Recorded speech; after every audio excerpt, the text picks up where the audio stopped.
আজানের শব্দ শুনে মসজিদ পর্যন্ত পৌঁছে গিয়ে এক মনে দেখছিলাম কেমন করে একসাথে মসজিদের চাতালে নামাজ পড়ছে অনেকগুলো মানুষ।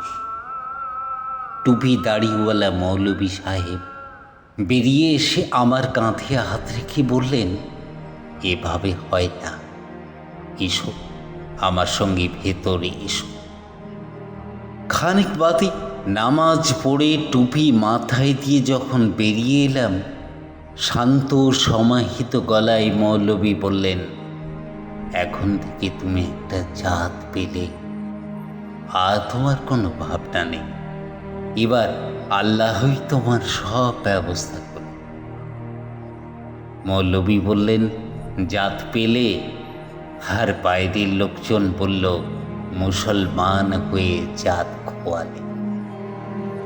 শঙ্খ ঘণ্টার আওয়াজ শুনে মন্দির পর্যন্ত পৌঁছে গিয়ে এক মনে দেখছিলাম শিবের বুকে সামনে পিছনে দুটো পা আর চারটে হাত নিয়ে কি দারুণ ব্যালেন্সে দাঁড়িয়ে আছেন দেবী চতুর্ভুজা। নামাবলী গায়ে দেওয়া পুরোহিত বেরিয়ে এসে আমার কাঁধে হাত রেখে বললেন, এভাবে হয় না, এসো আমার সঙ্গে ভেতরে এসো।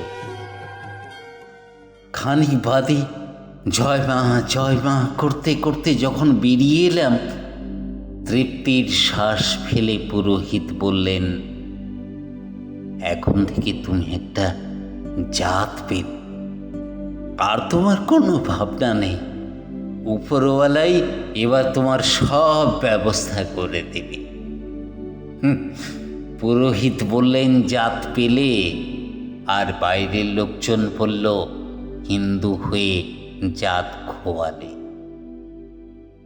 মনোরম ঘণ্টার শব্দ শুনে গির্জা পর্যন্ত পৌঁছে গিয়ে এক মনে দেখছিলাম কেমন আত্মমগ্ন প্রার্থনায় নিজের সব অপরাধ একটু একটু করে জেসাসের কাছে উজাড় করে দিচ্ছে মানুষ। সাদা আলখাল্লায় ঢাকা ফাদার বেরিয়ে এসে আমার কাঁধে হাত রেখে বললেন, এভাবে হয় না, এসো আমার সঙ্গে ভেতরে এসো। খানিক বাদে বুকে ক্রস আর মুখে ও ডিয়ার গড করতে করতে যখন বেরিয়ে এলাম, শান্ত সমাহিত ফাদার বললেন, now you have a religion, Jesus will take away all your sins. Father বললেন, জাত পেলে? আর বাইরের লোকজন বলল, ক্রিশ্চিয়ান হয়ে জাত খোয়ালে।